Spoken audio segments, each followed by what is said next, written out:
ونستعينه ونستغفره ونؤمن به ونتوكل عليه ونعوذ بالله من شرور أنفسنا ومن سيئات أعمالنا ونعوذ بالله من شرور أنفسنا ومن سيئات أعمالنا ونعوذ بالله من شرور أنفسنا ومن سيئات أعمالنا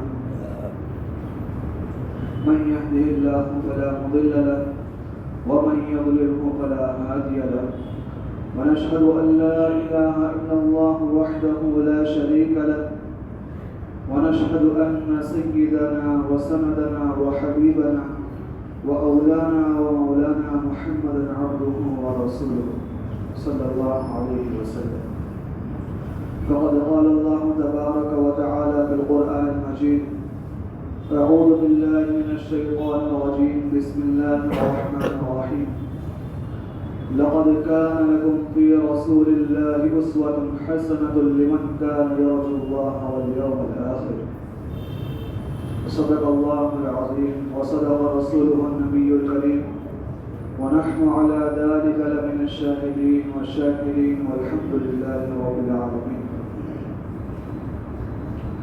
محترم بزرگوں، میرے ساتھیوں، میرے دوستوں، اللہ تبارک و تعالیٰ کا بہت بڑا احسان ہے کہ اس نے ہمیں مسلمان بنا کر اس دنیا میں بھیجا. اس سے بھی بڑا یہ احسان ہوا کہ اس نے ہمیں مسلمان تو بنایا لیکن ہمیں ہمارے آخری نبی حضرت محمد صلی اللہ علیہ وسلم کی امتی بنا کر بھیجا.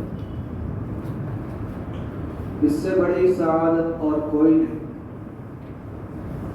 بلکہ کچھ نبی ایسے بھی ہیں جنہوں نے یہ خواہش کی تھی کہ اللہ تو ہمیں آخری نبی کی امت بنا کر بھیجے، لیکن ان کو یہ سعادت نصیب نہیں. نصیب ہوئی تو صرف حضرت عیسیٰ علیہ السلام کو، جو کہ قیامت کے قریب قریب امتی بن کر کے آئیں گے اور دجال کا خاتمہ کریں گے. اس کے علاوہ اور کوئی ایسا نبی نہیں ہے جن کو یہ سعادت نصیب ہوئی. ہمارے نبی حضرت محمد صلی اللہ علیہ وسلم کا جب نام آتا ہے تو ہمارے دل خوش ہو جاتے ہیں، پرمسرت ہو جاتے ہیں. جن کی ولادت باسعادت اسی مہینے میں یعنی ربیع الاول کے مہینے میں ہوئی، لیکن ہمارے 2-3 ملکوں میں دیکھا جاتا ہے کہ جب بھی یہ مہینہ آتا ہے تو کچھ جگہوں پر جلوس نکالے جاتے ہیں، بہت ساری مجلسیں لگائی جاتی ہیں. مطلب صرف سال میں ایک ہی مرتبہ یہ سعادت کا دن ہے، ایک ہی مرتبہ یہ موقع آتا ہے. حالانکہ اللہ کے نبی صلی اللہ علیہ وسلم ساری زندگی کے لیے ہمارے لیے نمونہ ہے. جیسا کہ ابھی میں نے آیت کریمہ تلاوت کی، لقد کان لکم فی رسول اللہ اسوۃ حسنہ، کہ تمہارے لیے رسول اللہ صلی اللہ علیہ وسلم زندگی جینے کا ایک بہترین نمونہ ہے. اور جہاں تک دیکھا جائے کہ سال میں ایک مرتبہ یاد کون کرتا ہے تو یہ گھروں کا طریقہ ہے. ہم دیکھتے ہیں ٹیچرز پہ، فادرز پہ، مدرز پہ بہت سارے دن آتے ہیں. یا پھر کچھ قومیں ایسی بھی ہے کہ جو ان کے بڑے ہیں تو ان کو سال میں ایک مرتبہ جب ان کی ولادت ہوئی تھی یا ان کی وفات ہوئی تھی تب ان کو یاد کرتے ہیں، ان کے لیے مجلسیں جماتے ہیں، ان کے لیے نعت پڑھتے ہیں، شعر پڑھتے ہیں، اور اس دن کے بعد گویا ان کا کوئی تذکرہ ہی نہیں. تو یہ غیروں کا طریقہ ہے.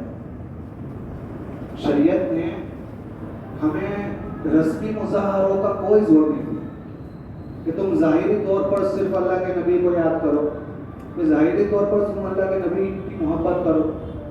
تو یہ شریعت کے اندر کچھ نہیں ہے ایسا، بلکہ شریعت تو عملی زندگی پر زور دیتی ہے کہ جس طرح اللہ کے نبی نے تم کو تعلیم دی ہے اس طرح سے تم زندگی گزارو.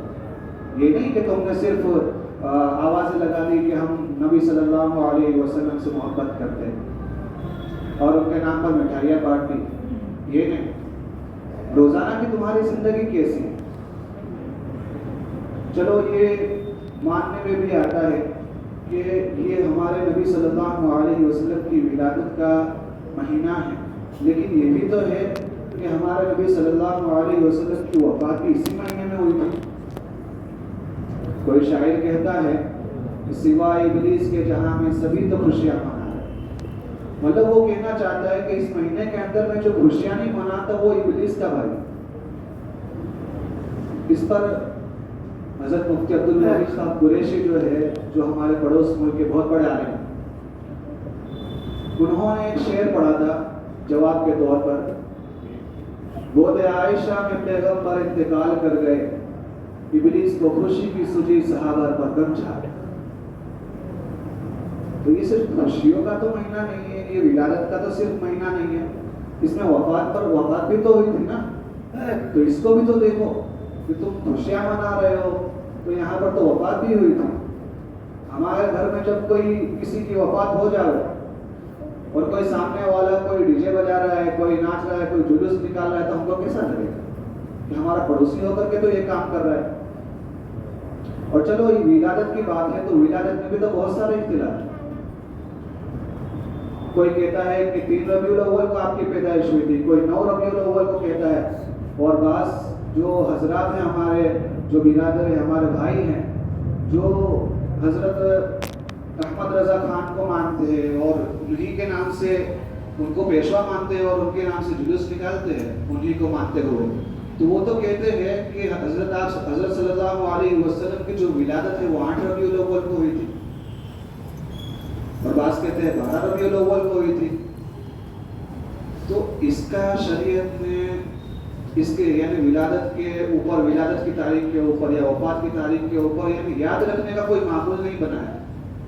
وہ اسی لیے کیونکہ صحابہ کرام کے سامنے یہ آیت کریمہ تھی، لقد کان لکم فی رسول اللہ اسوۃ حسنہ، کہ تمہاری پوری زندگی کے لیے آپ صلی اللہ علیہ وسلم کی جو ذات ہے وہ بہترین نمونہ ہے. تو ان کو سامنے رکھتے ہوئے تم زندگی گزارو، ورنہ صحابہ کرام سے زیادہ آپ صلی اللہ علیہ وسلم سے زیادہ محبت کرنے والا کون تھا؟ کوئی نہیں. ان سے زیادہ محبت رکھنے والا نہ آج تک کوئی پیدا ہوا ہے نہ پیدا ہوگا. ان کی عظمت کا اور ان کے ادب کا یہ حال تھا کہ جنگ احد کا موقع ہے، جنگ کا موقع، اس وقت میں حضرت ابو دجانہ رضی اللہ عنہ آپ صلی اللہ علیہ وسلم کو دیکھ رہے تھے. تمام کافر یہ چاہتے تھے کہ میں آپ صلی اللہ علیہ وسلم کو نعوذ باللہ قتل کروں، تو انہی کے اوپر لوگ نشانہ تاک رہے تھے. تو حضرت ابو دجانہ رضی اللہ عنہ نے یہ چاہا کہ میں آپ صلی اللہ علیہ وسلم کے سامنے آ جاؤں اور اپنے سینے پر وہ تیر لے لوں، تو آپ صلی اللہ علیہ وسلم کو کوئی نقصان نہیں پہنچا.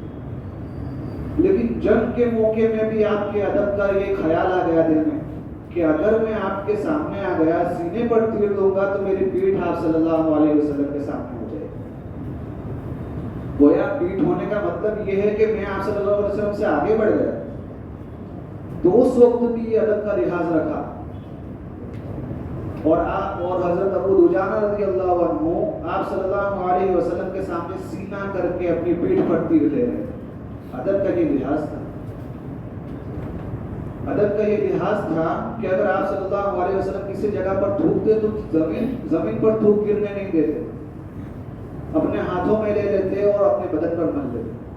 اگر کسی کے پاس تھوک مبارک نہیں آتا، لعاب دہن نہیں آتا، تو وہ دوسرے کے ہاتھ میں سے لے کر اپنے بدن پر ملنے لگتے. اتنا بابرکت مانتے تھے اور اتنی عظمت اور اتنا ادب ان کی زندگی میں تھا.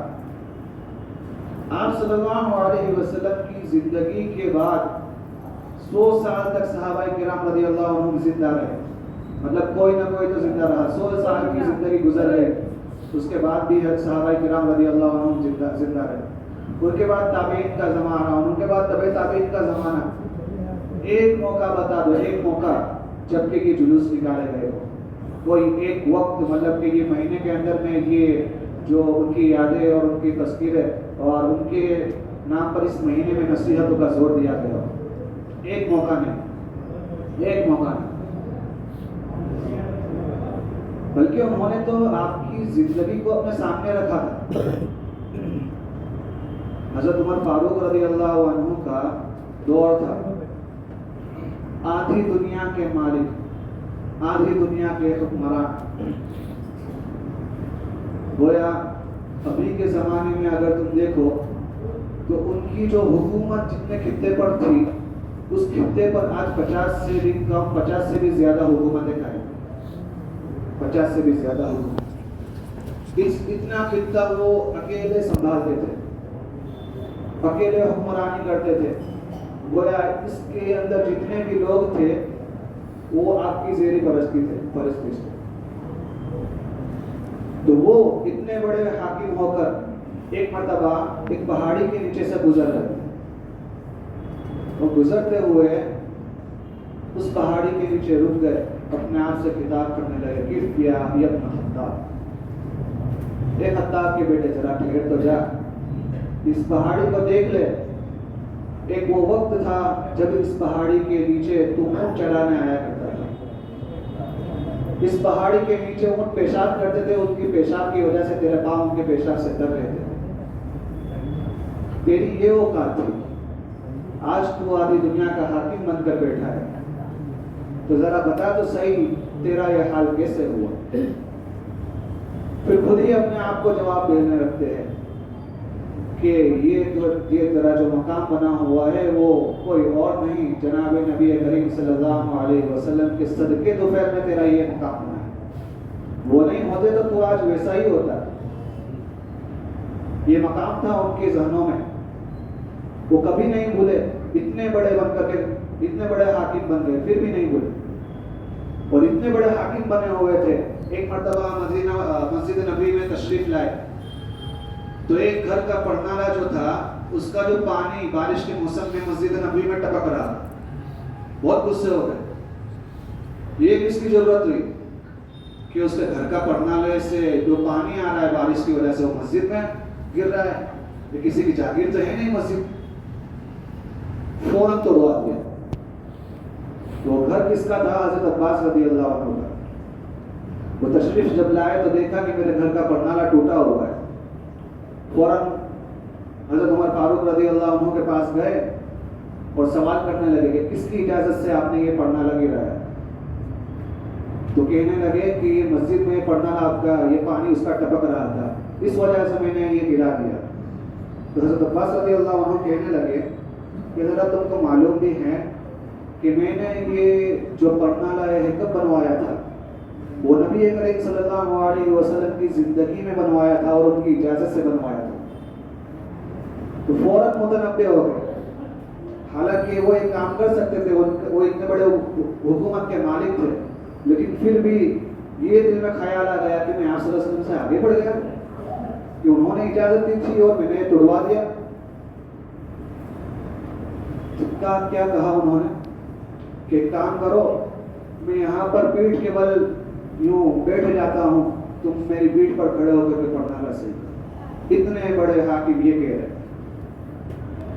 حضرت عباس نے منع کر دیا کہ نہیں، میں یہ نہیں کر سکتا، میں کسی اور سے کروا دوں گا. تو نے کہا کہ نہیں، تمہیں میری پیٹھ پر کھڑے ہو کر ہی یہ کرنا پڑے گا. تو انہوں نے اپنی پیٹھ پر کھڑا رکھ کے پڑھنا صحیح کروایا.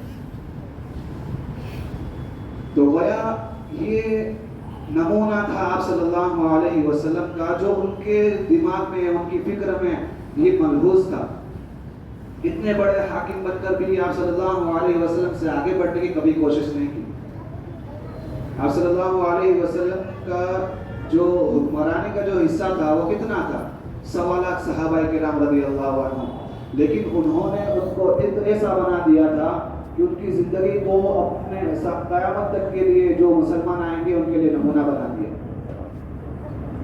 اور ان سے یہ کہہ دیا قیامت تک کے لوگوں کے لیے کہ تم میرے صحابہ میں سے جس کی بھی پیروی کرو گے تم راستہ پاؤ گے. ایسے بن گئے. یہ ہے نمونہ. اگر تو یہ کہتا ہے کہ میں تو بڑا حاکم ہوں، تو بھائی آپ صلی اللہ علیہ وسلم سے بڑا حاکم کوئی نہیں تھا. ان کی زندگی کو دیکھو، وہ نمونہ ہے. اگر کوئی کہے کہ میں تاجر ہوں تو ذرا اس وقت کو بھی یاد کر دو کہ جب آپ صلی اللہ علیہ وسلم تجارت کا مال لینے کے لیے شام میں جاتے تھے، اور آپ کا ساتھی میسرہ جو تھا وہ بعد میں یہ کہتا ہے کہ میں نے آپ سے زیادہ، آپ سے اچھا ساتھی کوئی نہیں دیکھا. ایسی تجارت. اگر آپ غلام ہو یا کسی کے نوکر ہو، کسی کے یہاں ملازمت کرتے ہو، مزدوری کرتے ہو، تو ذرا اس وقت کو بھی یاد کر لو کہ جب مقام جرف میں آپ صلی اللہ علیہ وسلم بکریاں چراتے تھے. وہ لوگوں کی ہی بکریاں تھیں. ہمارے یہاں آپ کی، میں کسی پر طنز نہیں کر رہا ہوں، لیکن میں عام ماحول بتا رہا ہوں کہ یہ کچھ ماحول ہے کہ ملازمت تو کرتے ہیں لیکن چوری بھی کرتے ہیں.